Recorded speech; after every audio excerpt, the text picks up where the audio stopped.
Wrestling Roundup was saddened to learn of the passing of WWE Hall of Famer Mr. Fuji this past Sunday, and we will start off the show this week by observing a 10-bell salute to show our respects.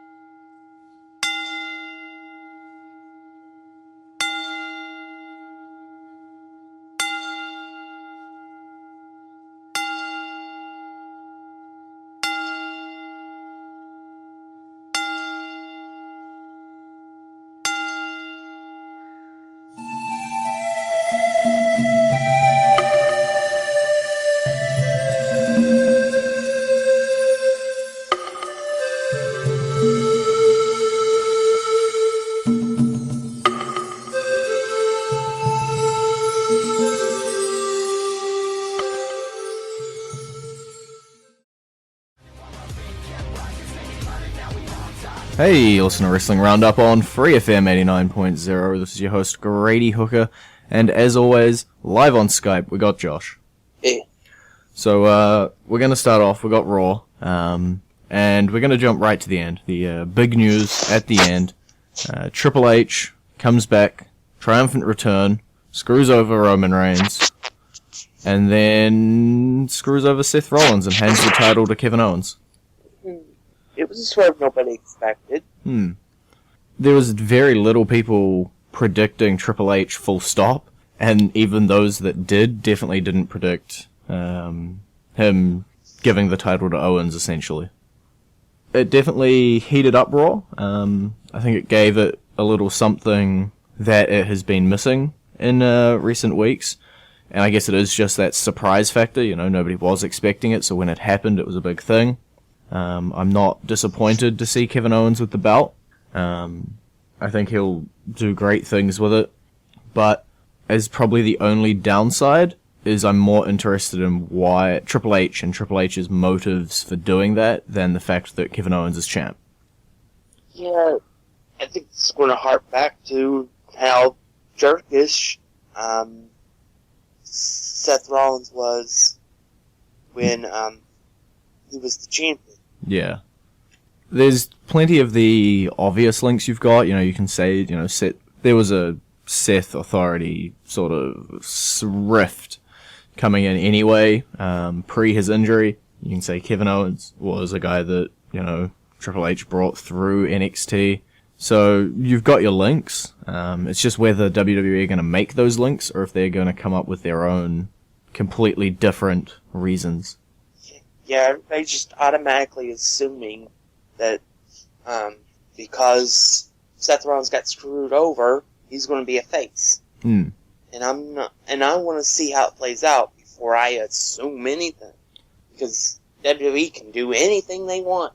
Yeah, they're really open, and it doesn't always have to make sense.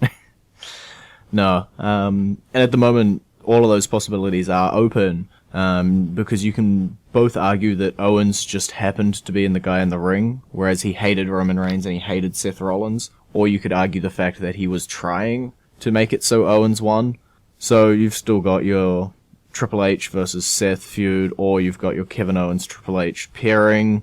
You've got the different places to go, and you've also got your Triple H Roman Reigns. You've got Kevin Owens and Triple H versus Seth and Roman Reigns. Many different feuds, many different possibilities, motives, reasons that they can pick and choose and make up their own weird combinations of. And I don't know at this point, anything's gonna surprise me now. I was one of the guys who wanted Kevin Owens to win. I don't think I expected it. I think most people were just expecting to default back to the Seth Rollins having the title.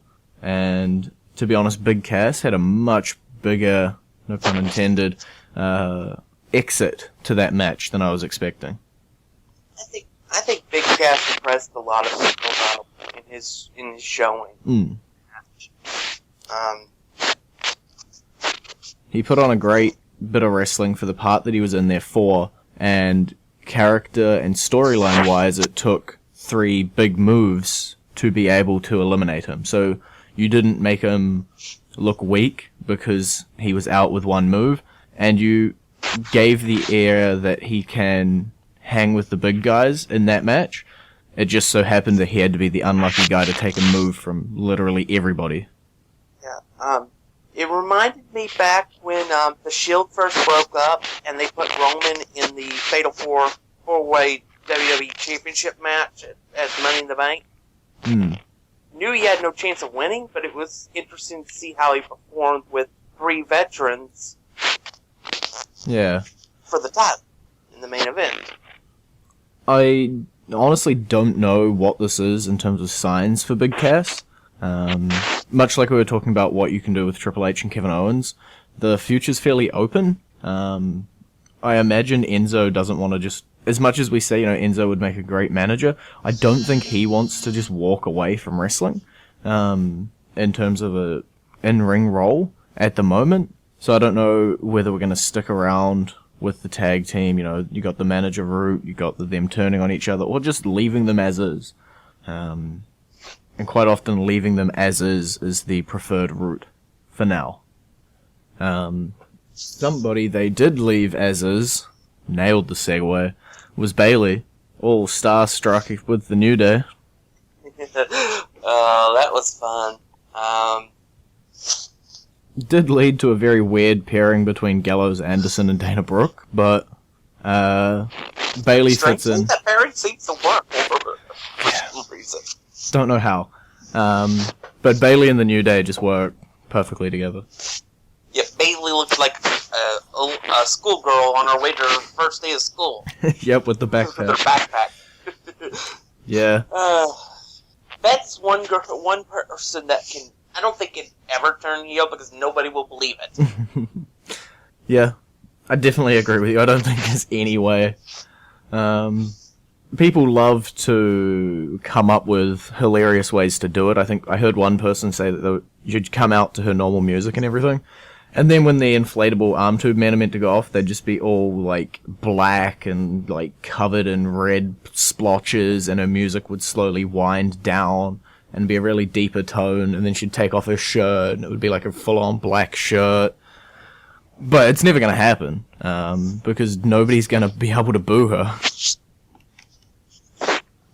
And I don't know if this was a one-night only, sticking with the New Day. It looks as though she's lined up for a Charlotte feud, even if she is just dealing with Dana Brooke right now. But... hey, hopefully soon this will get Dana Brooke off on her own. Weirdly enough, I'm a big fan of Dana Brooke with Emma, and keeping those two together, but something Dana and Charlotte just hasn't meshed for me, and I'm not necessarily impressed by the pairing. So yeah, hopefully it means something fresh for Dana that isn't just being a sidekick, and Bayley's just being shot straight up into stardom. What was our last topic? Cesaro. 2 down in the best of 7. Yep. I could actually see them making him come back to win the series from 3-0. Yeah, that's what I was just saying with my mum last night. I was like, this is going to go 3-0. It was the only way I could see it going. It makes sense to give Cesaro the 4 wins in a row coming back, especially if he's injured, like WWE.com is reporting. I put air quotes around that. I forgot him on radio. Injured. It would just... wink, wink, nod, nod. Yeah. Nudge, nudge. Taking a spot in literally, the safest way possible, being most protected. It gives him a reason to lose that third. And then it gives Sheamus a reason to be super cocky. I've won 3 of this, all I need to do is win 1 more, and then it gives you that chance to be really behind Cesaro when he starts coming back with that winning streak. He gets his 3 in a row, and then the last clash is going to be, can Cesaro keep the momentum, or can Sheamus pick up that 1 win he needs? And then they clash in a big match, Emphasis on the word clash. I don't think they could get it done that fast. That might be Cesaro's first win, starting his comeback train. Is Hell in a Cell Raw's pay-per-view after Clash of Champions? I believe it's so. I can just say it is. No, No Mercy will be SmackDown's. And then it doesn't let me hit the next button. Handy dandy. We're going to say it's Hell in a Cell, because that's what I said. Which does give you the opportunity to end the feud there at a Hell in a Cell pay-per-view, and give it the gimmick part as well. But most likely they'll just take a 7th match. But yeah, I think Cesaro's going to win overall. I don't think anybody doubted that until now. Can confirm Hell in a Cell, October 30th. Can confirm. I finally got it up on my phone. And then right after that is Survivor Series as well. So, and that, as far as I know, is a cross-branded pay-per-view. So we could see some hijinks happening there with the presumable Team Raw versus Team SmackDown match that we're going to get. One cannot doubt that fact. So, Kevin Owens won the Universal title, the big red belt. So, of course, we get to play his entrance theme, because it makes sense, right? So, this is Kevin Owens' entrance theme fight.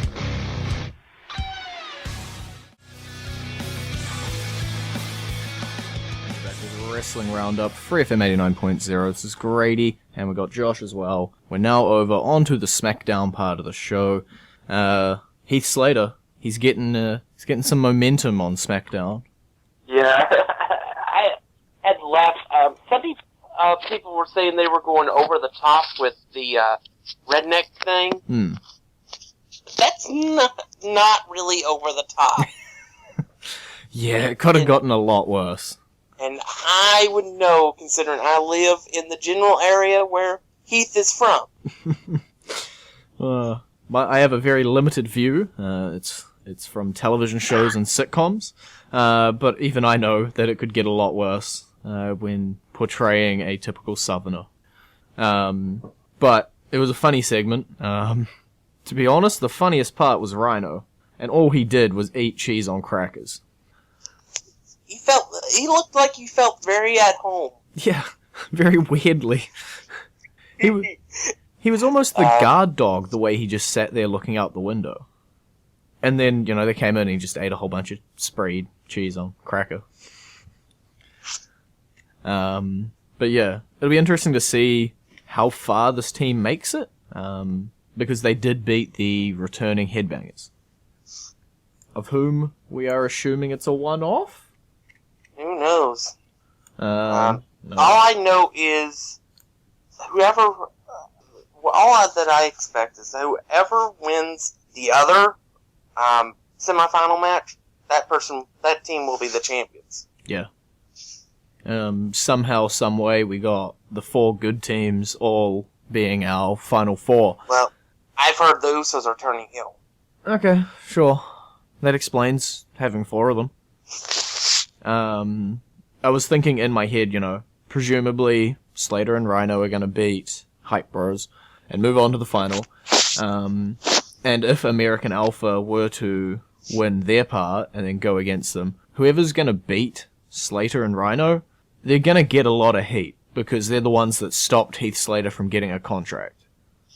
So it didn't seem right to give all of that heat to American Alpha. But if you are trying to turn the Usos heel, then it makes sense to put them through, and have the Usos be the one to do it. Screw over American Alpha and turn heel with that win, and then they beat Heath Slater and Rhyno.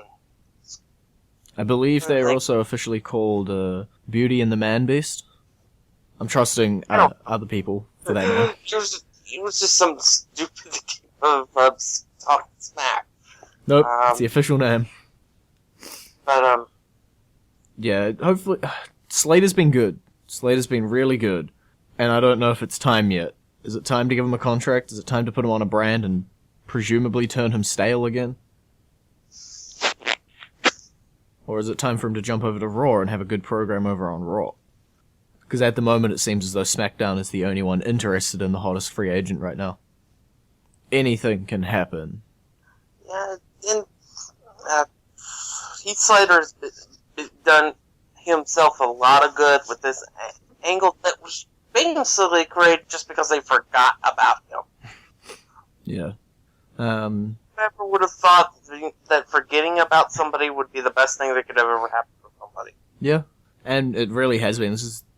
It's really hard to say even, this has been the most entertaining part of Heath's career, because Heath's career has been nothing but entertaining parts. He had his stint, Nexus Core and all of that, but since then he was just amazingly comedic while still being able to hold it in the ring. You got the Legends angle, you got 3MB, you got 1MB, and Social Outcast, and now you got this.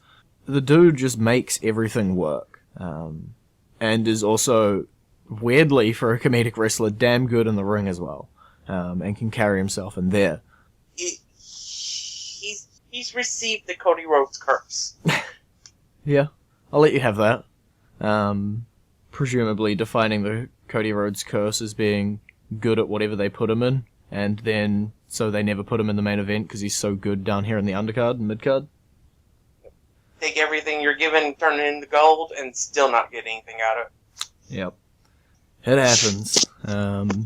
And by the sounds of everything, going out and leaving WWE is working wonders for Cody Rhodes right now.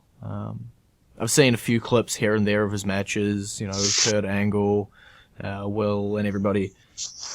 Great matches. Dude looks like he's having fun, which is more than I could say, I guess, for his, ending part. So, hey, if you're having fun, you can't fault him for heading off on his own. Even if people still have the conspiracy theory that it's a WWE funded excursion. But hey. So from hilarious southern rock band members to demonic creatures who hate milkmen, that was a really bad segue. Kane. Kane is starting to be dominant again. Hopefully this is building Kane up so Baron Corbin can break him back down. That's my current running hope, as it was a month ago or 2 months ago when I said Baron Corbin should take on Kane. For Corbin's first major feud being with Kane. And just makes sense. And I really enjoyed the match between Corbin and Ambrose at the end of SmackDown. He got given arguably a great opportunity, the champion of your brand, and he made it work. And he showed off who Baron Corbin can be, which you could argue that he didn't exactly get to show off in his previous Ziggler feud. But we're getting there. We're slowly getting the Baron Corbin that everybody hoped for once he won the Andre the Giant tournament, Memorial Battle Royal, blah, blah, blah, blah, long title. And they protected him, too, with having the match get thrown out, so he didn't have to take a loss to the champion. And at the same time, they didn't have to put him over the champion. Yeah. Everything just seems to be going right at the moment, which of course makes me expect that something is going to go very, very wrong very soon, but we could see Corbin come through as a legitimate bad guy. I'm going to stick with that. Tough guy, bad guy. He's starting to win over the detractors. The people that think he's boring as heck. I still love to hate the guy, and that's what you want with a bad guy. But yeah, I'm hoping we build Kane, Baron Corbin versus Kane, Baron Corbin goes over, and then he can move into his whatever feud he wants to do next. But I think, especially since it just seems to come out of nowhere now that they're trying to rebuild Kane, to give Corbin the opportunity to head into a proper feud with somebody who works fairly closely in terms of that I'm a monster, I'm going to hurt you feel. It makes sense to me. So much sense.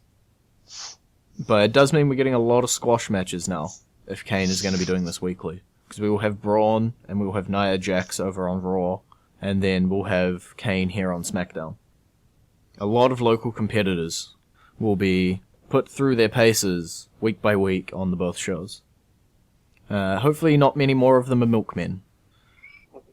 Or sweaty men. Yeah.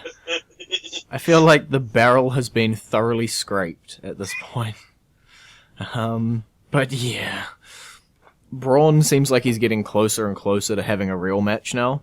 His opponents seem to be having less and less of a reason. I'm going to imagine Braun will come out one week and there'll just be no one for him to face.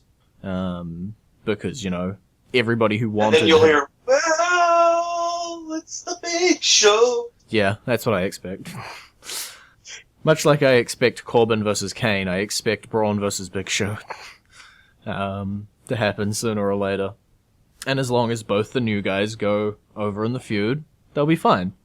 But let's book it in a chairs match. Feuding with as his first feud is Mark Henry. Oh yeah. Mark is... They both have that weightlifting background.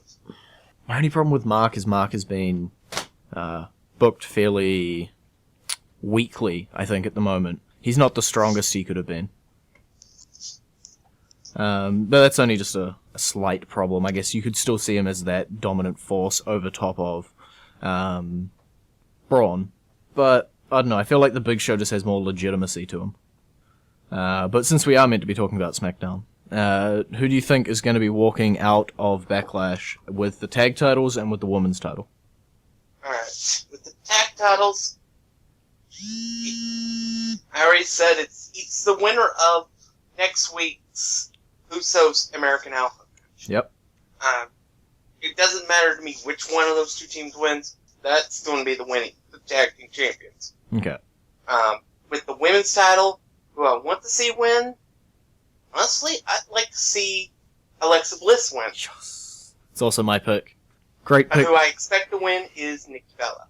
Nope, it's Alexa Bliss. Great pick. We're going to end the show on that. It's been great talking to you. Bye-bye.